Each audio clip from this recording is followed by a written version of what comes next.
안녕하세요. 이번에 발렌시아노 꼬레아노라는 이름으로 유튜브 채널을 시작하게 된 장영훈 코치라고 합니다. 기존의 팟캐스트 입축구나 후에고 혹은 가장 최근에 있었던 원투펀치까지 저에 대해서 제가 누군지 알고 계신 분도 계실 텐데 모르시는 분들을 위해서 간략히 저에 대해서 소개를 드리자면은, 저 같은 경우 스페인에서 지도자 라이센스를 취득을 했고 현재 스페인 기준으로는 레벨 1, 2, 3 중에 2까지 1과 2를 취득해서 지도자 생활을 하고 있습니다. 저 같은 경우는 스페인에서 지도자 라이센스 취득한 이후 한국에 들어와서 한국에서 계속해서 스페인 지도자들과 일을 해오고 있는데요. 그래서 제가 스페인에서 배웠던 것들, 그리고 일을 하면서 얻을 수 있었던 스페인적인 관점이나 스페인적인 지식들을 가지고 축구에 대해서 계속해서 얘기를 해보고자 합니다. 오늘 같은 경우에는 그 첫 번째 시간으로 1343 시스템에 대해서 얘기를 해보고자 합니다. 그리고 단순히 시스템에 대해서 얘기를 하는 것이 아니고 시스템이 가지고 있는 장점이 무엇이고 그 장점이 발현되기 위해서는 어떠한 조건들이 충족이 되어야 하는지, 그리고 그 조건들을 얘기함에 있어서 스페인적인 관점, 특히 이제 제가 일할 때 혹은 스페인에서 얻을 수 있었던, 스페인에서 학습한 어휘들을 가지고 그 장점이 무엇이고 그것이 어떻게 발현되는지, 1343 시스템에서 그것이 어떻게 발현되는지에 대해서 얘기를 해보고자 합니다. 예로 이번 같은 경우에는 예로 들 경기는 이제 주중에 있었던 챔피언스리그 경기였죠. 나폴리와 리버풀 간의 챔피언스리그 경기를 가지고 얘기를 해보려고 합니다. 지금 이미지에서 보실 수 있는 것처럼 나폴리 같은 경우는 공을 가지고 있을 때 1343 시스템으로 플레이를 하는 것이 명백했고, 지금 그림에서 보실 수 있는 것처럼 선수들의 위치를 보면은 이에 대한 대략적인 파악이 가능하다는 것을 보실 수가 있습니다.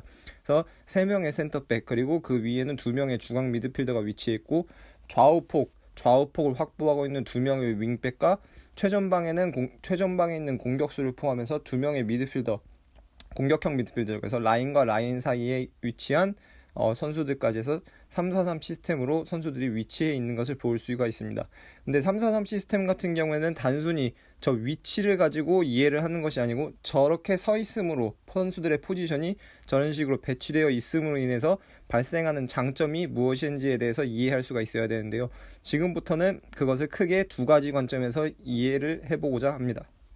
그 첫 번째는 바로 수적 우위에 관한 부분입니다. 수적 우위라는 것은 축구를 보는 과정에 있어서 굉장히 자주 언급되는 부분이기도 하지만 그것이 정확하게 어떤 식으로 발현이 되고 그것이 정확하게 의미하는 것이 무엇인지에 대해서 정확하게는 파악이 잘 안 돼 있는 경우가 많은데요. 지금 같은 경우 이제 도판을 통해서 이에 대해서 설명을 해보고자 합니다.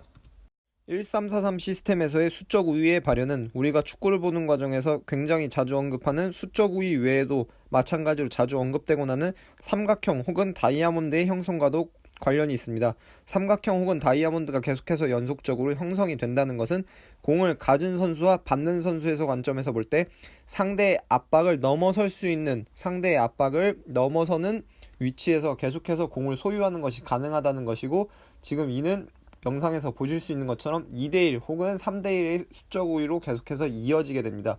이런 식으로 1343 시스템은 선수들의 배치 자체가 수적 우위를 이런 식으로 유도하는 것이 굉장히 용이하게끔 되어 있고, 이것이 1343 시스템의 가장 큰 특징이자 장점 중 하나라고 얘기를 할 수가 있습니다.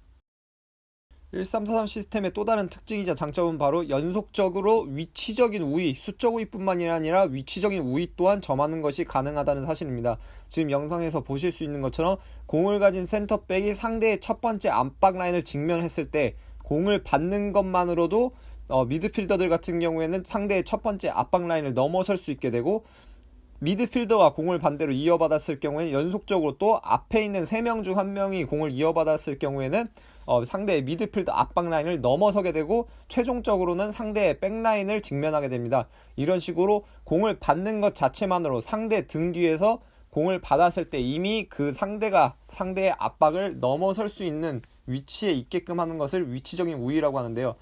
넘어가서 이제 그림으로 보시게 되면은 이제 아까 보았던 나폴리와 리버풀 간의 선수 배치가 조금은 다르게 보이실 것이라고 생각합니다. 그래서 343 시스템 같은 경우에는 수적 우위와 위치적인 우위가 이런 식으로 크게 움직임을 부가적으로 가져가지 않더라도 그 자연스러운 포지셔닝만으로도 수적 우위와 위치적인 우위를 형성하는 것이 가능하고, 이것이 해당 시스템의 가장 큰 장점이라고 얘기를 할 수가 있습니다. 조금은 단편적이긴 하지만 해당 시스템의 장점이 굉장히 잘 발현된 장면을 하나 예로 들어보고자 합니다. 이미지에서 보실 수 있는 것처럼 쿨리발리 같은 경우가 굉장히 좋은 센터백인데, 굉장히 좋은 센터백이라고 얘기를 하는 이유는 크게 두 가지죠. 수비적인 능력이 좋거나 혹은 공을 가졌을 때 공을 어디로 전개해야 되는지 아는 능력을 가졌거나. 그래서 최근에는 이제 보통 빌드업이 좋은 센터백을 얘기할 때 그중에서 쿨리발리가 세리에에서는 꼽히기도 하는데요. 쿨리발리 같은 경우에 지금 영상에서 보실 수 있는 것처럼 기본적으로 공을 가지고 상대를 끌어들이고 상대가 나한테 끌어들여졌을 경우에 그 상대의 압박 라인에 대해서 위치적인 우위를 점하고 있는 선수에게 공을 전달하는 능력이 굉장히 탁월합니다. 그래서 지금 같은 경우는 특히 유의해서 봐야 될 점이 바로 단순히 자신이 직면하고 있는 첫 번째 압박 라인만을 넘어서는 패스를 하는 것이 아니고 첫 번째, 두 번째 라인을 모두 관통해서 두 라인 모두를 아웃시켜버리는, 두 라인 모두를 관통해버리는 이제 인사이드 패스를 시도하고 있는 것을 볼 수가 있는데요. 이런 식으로 3-4-3 시스템 같은 경우에는 위치적인 우위가 기본적으로 바탕이 되고 연속적으로 봤을 때는 수적 우위 또한 같이 동반이 되면서 그러한 장점이 굉장히 쉽게 발현되는 시스템이라는 것을 다시 한번 강조하고자 합니다. 그래서 오늘 살펴보았던 내용을 다시 정리를 해보자면 1343 시스템을 알아봤고 1343 시스템의 가장 큰 특징이자 장점이 무엇인지를 얘기해보았습니다. 그래서 1343 시스템의 가장 큰 특징이자 장점은 바로 특별한 움직임을 추가적으로 가져가지 않더라도 선수들의 포지셔닝, 그 배치 자체만으로도 수적 우위를 연속적으로 형성하는 것이 가능하며 그 수적 우위뿐만이 아니라 위치적인 우위, 즉 공을 가진 선수가 직면한 압박 라인을 넘어설 수 있는 위치, 그리고 그 위치를 활용하는 우위를 자연스럽게 선점한다는 것이 가능한 것이었습니다.